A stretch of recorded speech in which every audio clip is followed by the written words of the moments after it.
Hi, I'm Gabriella, and welcome to the Merryweather Knitting Podcast. This is my 4th episode coming to you from Germany, where I live with my husband, our daughter, and our cat. I'm really excited to chat with you about what I've been knitting and spinning and making this week. I have something very exciting to share with you, and that is, if you've watched my previous episodes, very obvious. It's my balloon jacket, which I've completed fresh off the needles. It is so cozy, so comfy. I just finished it a couple of days ago, actually the day before yesterday, and I haven't not taken it off since.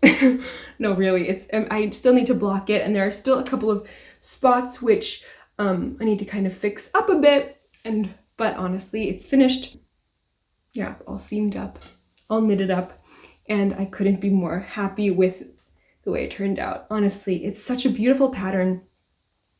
It is so cozy and warm and just something you can wrap yourself up in. I think it's a very flattering pattern too. You know, it's oversized for sure, but I don't know, you can't really see me well, I'm very close to the camera, but it's oversized, but it's still, it's not too oversized. I hadn't spoken about this before, but I did kind of modify it a little bit in regards to my gauge and the gauge that I knitted this balloon jacket in, because looking at the pictures on Ravelry and looking at the pattern photos, it was clear that it's a nice, oversized, beautiful, big jacket. Cardigan, and it's clear from the name that it's balloon jacket. The balloonish feature is clearly, something that's desired with this pattern, but I felt like, although I loved the way it looked and I love the way it looks, I love the sleeves. I feel like this is a very stylish element, these kind of puffy sleeves. I love them, but I also feel like for my figure, there is a point where it's too balloonish for me. So I wanted to kind of maybe tone it down a little bit from some of the photos I had seen. So what I did was I knit the body, and I knit it all at 1 needle size too small, so it's slightly tighter gauge than was called for in the pattern.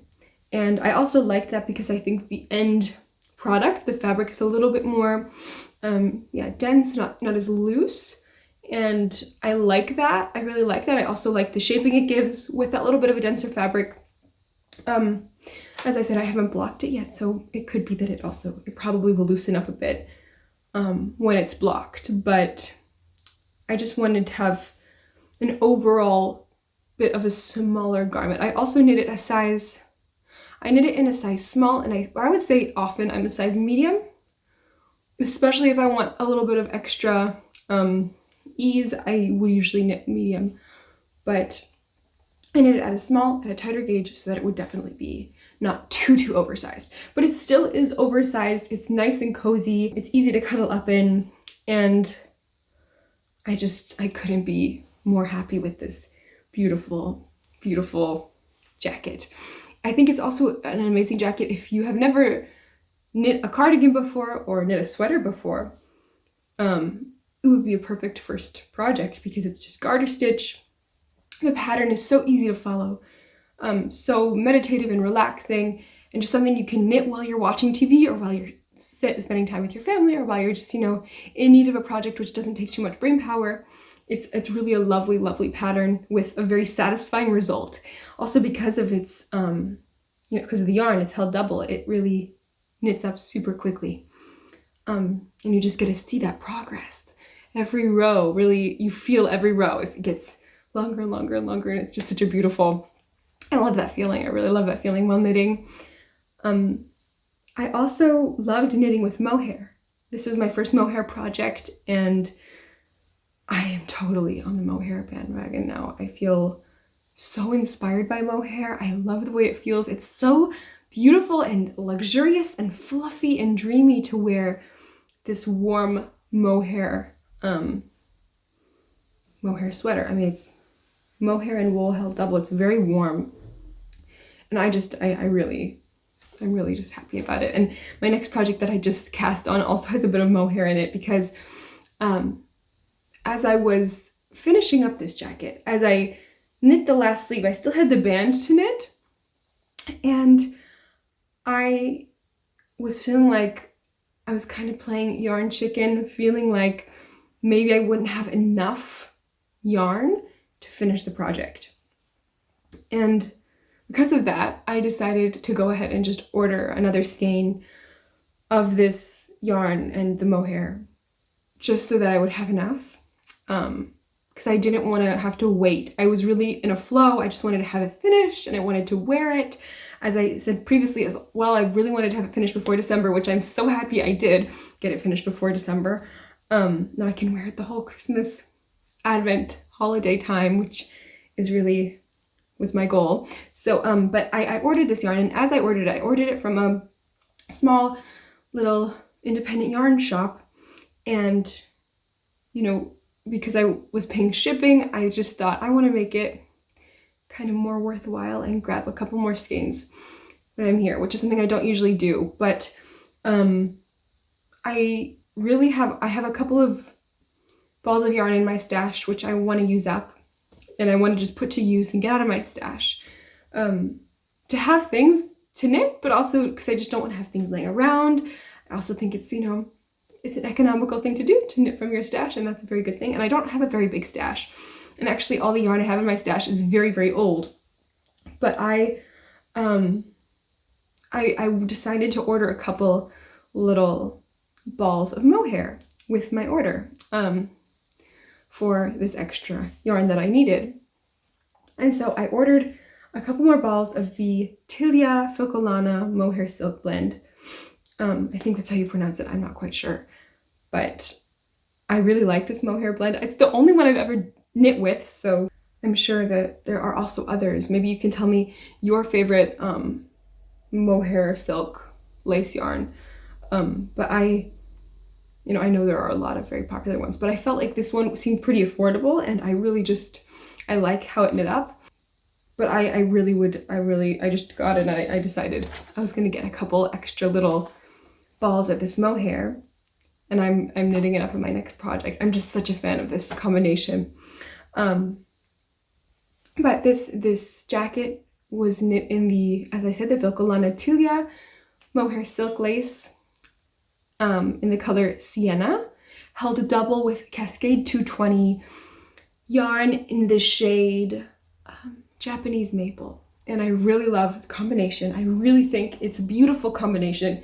It suits me, and it's definitely my shade. It's also just, I think, a beautiful shade. And it really definitely was like fun to knit, because, you know, sometimes having just a beautiful color makes you motivated to knit on a project. I think many of us have that, where it's just like a beautiful colorway.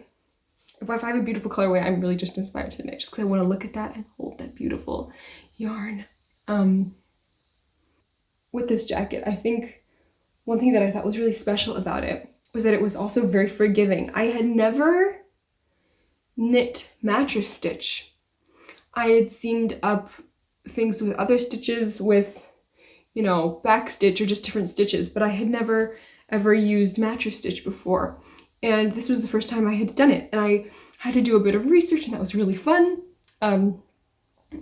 If you don't know, I talked about this before, but I've really been a huge shawl knitter and sock knitter for a long, long time. And now I'm just really venturing into sweater knitting and garment knitting, and I'm really getting excited about that. But I just had never used the mattress stitch, and it's such a beautiful, I feel like the result is very beautiful. I'm not quite sure if you can see, there's some little spots which were, you know, it's not perfect at all. But I feel like very happy with the way it turned out. It was also like a learning curve, because one of my sleeves, I'm gonna confess, is a little bit more neat and tidy than the other. My shoulders are much more neat and tidy than my sleeves, which, you know, it is what it is. I feel like a little bit like I'm a child who needs a teacher over my shoulder saying to me, no, take your time with it. Because at the beginning, when I started doing it, I really was very careful, doing it very neatly and really being perfectionist about it. And I feel like that's why the shoulders look really nice. when I got to the arms, I was just so excited. I just got in a flow of it and kept going. And that's why it's a little bit, it's not as perfect as the shoulders, but it is, you know, good enough for me, and it's not a big deal for me at all. And I'm excited to block this out and just see how it really looks at the end. But I'm in love with it. The town I live in is a town which is kind of known as the hometown of the Brothers Grimm, or the Grimm brothers, you know, who wrote the Grimm's fairy tales. And here there's a Grimm's Brothers museum. There are lots of little fairy tale-esque themed things to see, and Grimm's fairy tales themed things. So not kitschy Disney kind of fairy tales, although I love Disney and I love kitschiness, but more, you know, like mysterious old real fairy tales. And the Brothers Grimm collected their stories from this old woman who lived here in the area, and I always imagined her living in the forest here and just living in a little hut, you know, kind of like the witch from Hansel and Gretel, you know, living in this little place, not maybe made of candy, but just a little house. I imagine her knitting. I imagine her telling the brothers those stories which they went on to write and to share with the world. And I always find this very inspiring, and I just love fairy tales so much. So I feel like I associate this a little bit with kind of a fairy tale jacket. Of course, I also think it's very chic in a certain way. It's very stylish, but if I can attach some kind of a story to any piece that I wear or any thing that I do, I'm really excited to do it. I have such a love for mythology in that way, or love for story. When choosing patterns or garments to wear, or, you know, just clothes in general, or when choosing yarn, or when choosing decorations or anything like that, I love it if I have a story that kind of fits the thing. I've always been a reader, and since I was a little girl, I always wanted to inhabit the worlds that I read about and carry them with me into my life. And that has not changed. It has really not changed at all. My husband always makes fun of me and says that it's like a little bit nerdy the way that I like choose my clothes, because if something reminds me of some era or some character that I like, I will wear it. And not overtly. I don't really want to be costumey necessarily in the way I dress at all. I would say I'm pretty introverted and pretty, you know, more, I don't want to be totally standing out in a huge costumey way. But I do think that it's fun to have a little bit of like those stories brought into my life. And I think it inspires me in my choice of crafting and dressing more than any aesthetic just alone could. Of course, aesthetic is fun and important and beautiful. And I am inspired by just beautiful things, and certain shapes and colors just look beautiful, and I just like them for that. But it's more compelling to me when I have some kind of a story to attach to it. And I think that's true for many people. I think about a lot of indie dyers who dye their yarn and name their yarn names which have to do with stories or characters or places or eras, and how that, I think for a lot of people, inspires them to want to use those yarns and use those colors because they have an association with that time or place or world, if that makes sense.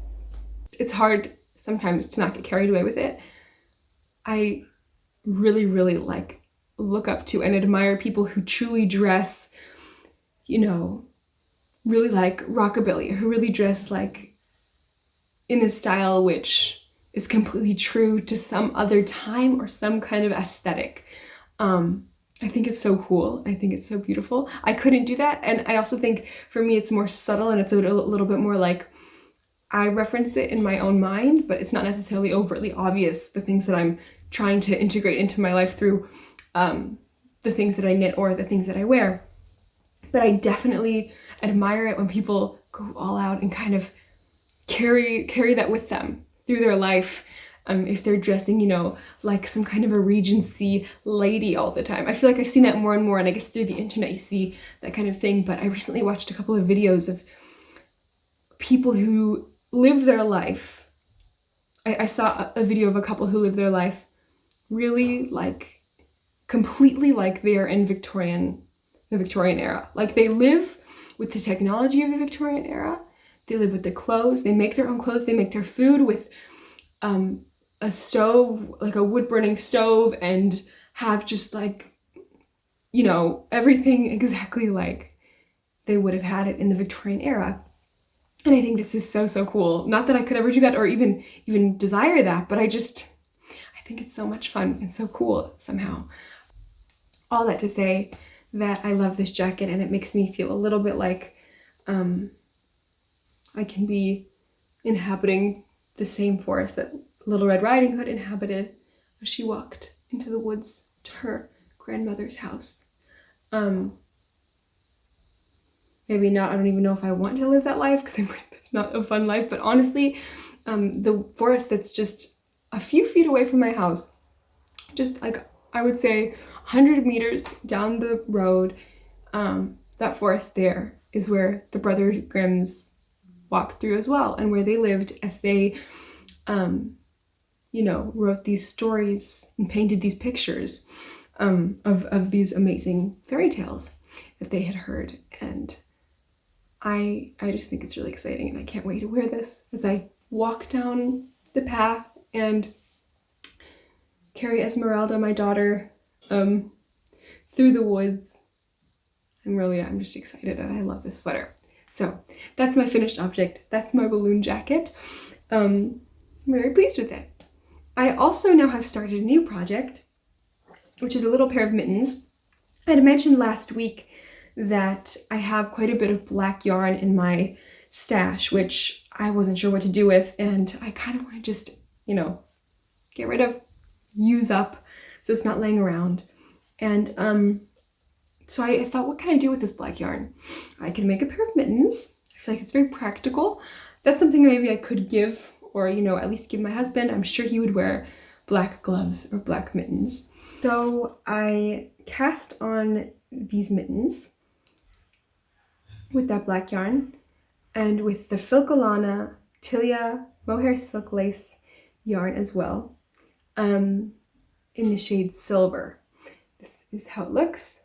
I don't know if you'll be able to see it well in the camera, but it's really a beautiful shade. I think it looks a little bit more gray than it is in real life. In real life, it's definitely silver. It's beautiful, cool, and absolutely stunning. It's definitely not a shade that I would usually choose to knit with in general. I'm not really a cool tones person. It doesn't suit me very well.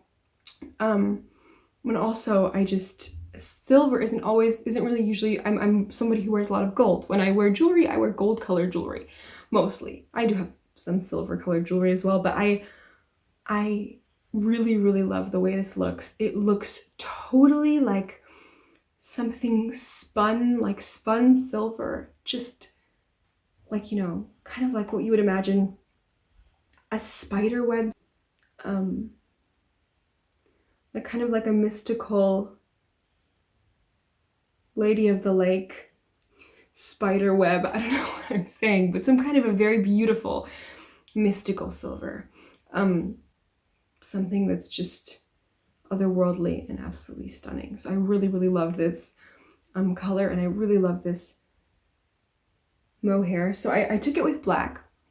The black yarn I had in my stash, just this regular worsted weight black yarn, and I started knitting up a pair of mittens. I wasn't so sure what these would be for when I started. At first I thought maybe they'll just be for me, because I thought it's kind of nice, just kind of a simple pair of mittens. For myself, I can always use another pair of mittens. I have a pair which I really love and I always wear, but I really, I just thought I could get a thicker pair because I don't have a pair. I have a pair out of fingering weight yarn, but not any that are, you know, nice and bulky like these. So I went ahead and I just started casting them on. I cast on 40 stitches on, what size needles were those? I think these are 5mm. I think these are 4.5mm. I don't know what size those were, maybe 3mm needles? Pretty tight, you know, for this size. And it was, you know, made a little 1x1 rib, knit and knit and knit. Felt that these were, you know, they will fit me totally, but it's a little bit loose. I have small hands. I always need a size small for myself when I knit mittens from a pattern, and usually they're, you know, roomy enough that I could knit them even smaller. But I started with 40 stitches, and yeah, it's a little bit big. So I thought, you know, maybe this will be kind of like a family pair that we can all wear. But my husband has very large hands, and, you know, like a pair of mittens that will fit him or gloves are going to be huge on me. I'm just going to swim in them. And a pair that fits me, even if it's a little big, is just going to be too small and tight for him. I thought of knitting a little bit of a longer cuff, but that, I don't know, I just didn't feel like it made a difference. And because these are quite big on me, I tried them on his wrist, and they fit nice and snug, but they fit pretty well. So I'm gonna go ahead and knit these large enough for him.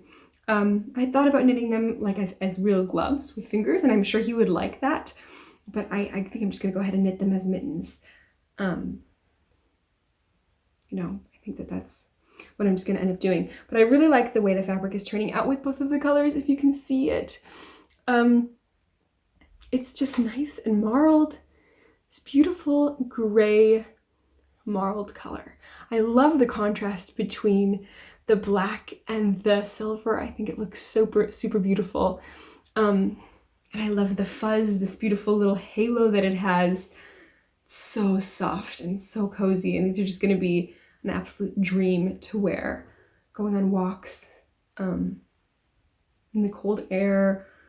I love them. I love these so much. My husband likes to take walks early in the morning all year round, and I can just imagine that he will like to slip these on and wear them when it's freezing, just to keep his hands warm. Or when we go on our holidays to the North Sea, it's always so cold there and windy, and you really need a pair of mittens to keep your hands from getting chapped. And I think that these will be lovely for that. So I'm very excited about these. I just started them yesterday, but they're knitting along quite nicely. They're so, you know, this bulky yarn is just so like satisfying. It's getting tangled up a bit because I'm moving it around like crazy, but it's just so satisfying to knit when you see that result, the product. It just comes so quickly. I'm knitting it on these lovely DPNs that I had forgotten that I even had. These are Haya bamboo needles, and I really love these. I love my needles. I don't have that many needles. I have one set of interchangeable needles, a fantastic set, which is a dream to knit with, which I love.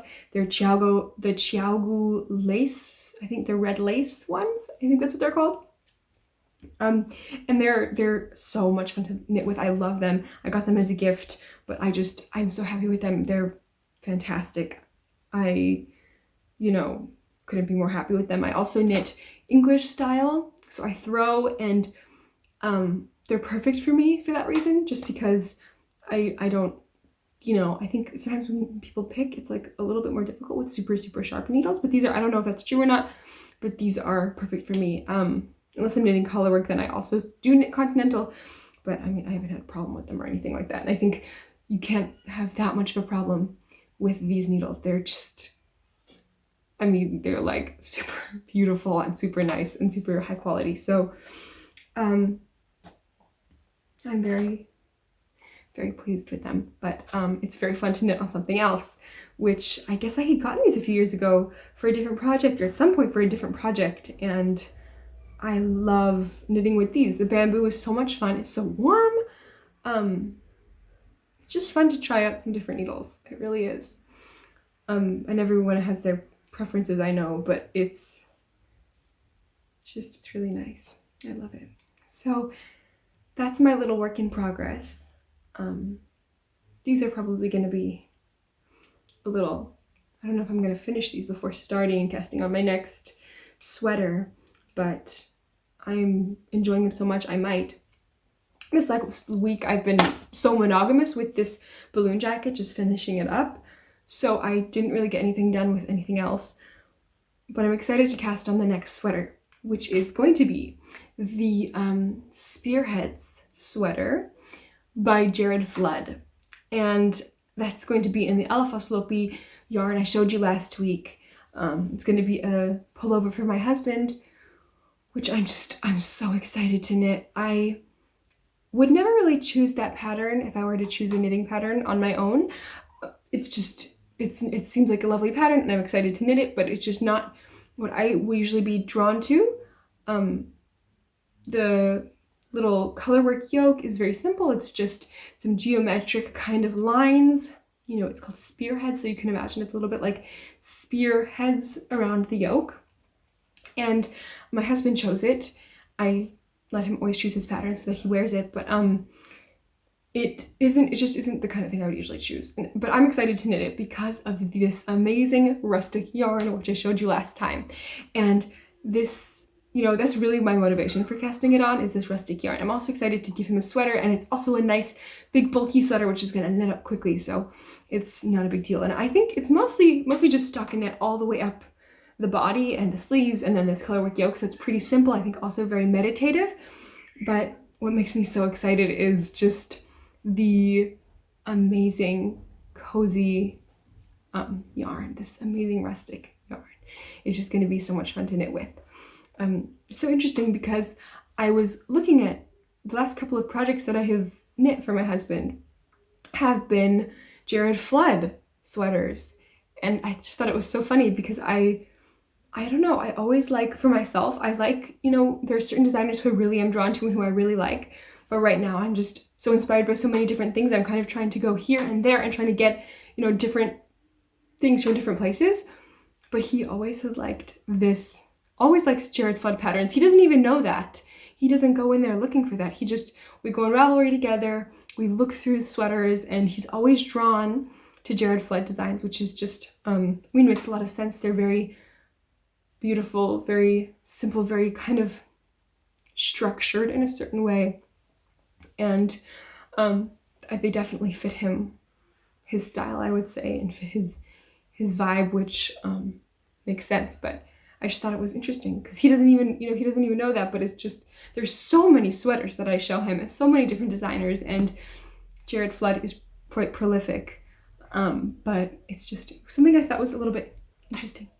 So those are my finished objects and works in progress. I have had my tea here brewing in my little miniature teapot this whole time. This is the little teapot I have to show you. I love this little teapot because it's perfect for just me when I'm wanting, you know, some tea. When I drink out of my very special teacups, they don't hold much tea. It's not like you can just easily just brew a cup. It's not satisfying to me to have, I don't know, just 2 ounces of tea, 3 or 4 ounces. I need more. So I have this little teapot which holds 2 or 3 cups, and I have this special little teacup, or actually coffee cup, to drink it out of. And as I told you last time, I do collect these lovely teacups or coffee cups. And this one I got on the side of the road. It's a little bit different than the one I showed you last week. That one was very opulent with its gold and its lady and, you know, man, these lovers sitting together. That was a very opulent teacup, if you remember it or saw it last time. This one's very, very plain, in contrast, but it's also very special to me. It's from East Germany. At the bottom it says just DDR or DDR, and it's something which, I don't know, it's a little bit, it lends itself to my, you know, love of having this certain sense of place or sense of story behind objects, because I just can really imagine this in East Germany. The design makes me think of it. It just is, it encapsulates my imagination, like how I imagine it was there and how I imagine life must have been. I think things like objects like ceramics or objects like, knitted objects or clothing or books or notebooks or journals, just give you such an incredible picture of how life must have been somewhere, or how people had lived their life somewhere. Because, I think what we touch and what we hold with our hands really kind of tells our story, without us even, knowing it. And so I just have a very strong, when I hold this and when I drink out of this, I don't know, I feel like I kind of can imagine a little bit of what it was like. Of course I can't really. And that was such a sad and recent time in history, but I really like the way it looks and the feeling it gives me when I drink out of it. And I also think the color is just beautiful. I think it fits the decor of our home, and I think it fits my beautiful balloon jacket. Look at that. I think that's very complimentary. Yeah, I don't want to rant too much about about the cups, but I thought I'd share it with you today. And today I'm drinking some very nice and warm turmeric tea, which also fits the color of this cup very well. So I think everything's very cohesive in that. This week we've had a very nice, relaxing week, really. We're still on lockdown here in Germany, and it's so good to have handcrafts in times like this, I feel, because it really gives you kind of a sense of accomplishment. I feel so blessed that we live near nature, that I've been able to go with Esmeralda, our daughter, just out in the woods, and I've seen her in the last few weeks. You may hear her in the background. I think she just woke up and is playing with my husband. Last few weeks she's just gotten so interested in the world, and we've been going into the forest and playing and touching the leaves and touching the bark of the trees, and it's just absolutely just so much fun. This weekend we are just spending time at home. We are going to be decorating and setting up our Christmas tree and our Christmas decorations, which I'm so excited about. It's the first Advent on Sunday, which we'll celebrate, and I can't wait to cozy up with Christmas music and candles and just enjoy this Christmas season and really soak it in. I think that it's a little bit sad, because I won't be able to see my side of the family this year, and that's okay. We switch off, my husband and I, a lot of the time between the States and Germany, but we can't travel, and my family can't travel, which is really hard, I think, for my family, for my mom especially, because my daughter was born in March, and since then my mom hasn't been able to travel to Germany, and it's been so hard for her to not be able to meet her granddaughter, who's growing so quickly and who is getting so big. But we're so thankful for, FaceTime and for being able to have video chats, and also, the fact that we're healthy is just the biggest gift. So we're very thankful for that. But we're just going to try to make the most of it this year. And it's just kind of a quiet, small, intimate little gathering. Hopefully we'll be able to host my husband's parents in our home and his sister for Christmas, which should be really special.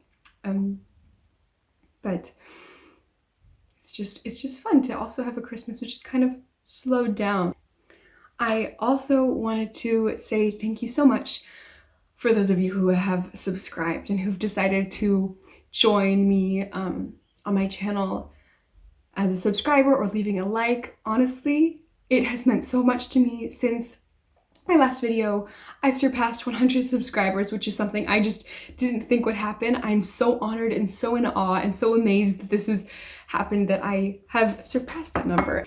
I feel like I have kindred spirits out there, which just makes me absolutely feel so honored and so happy. And there aren't that many people in my life who share my love of crafting and who love to knit or who love fiber the way that I do, or who just share, you know, that hobby. One good friend of mine does crochet and it's fun. We sit together and we have a crochet evening a couple times a month, or she crochets and I knit.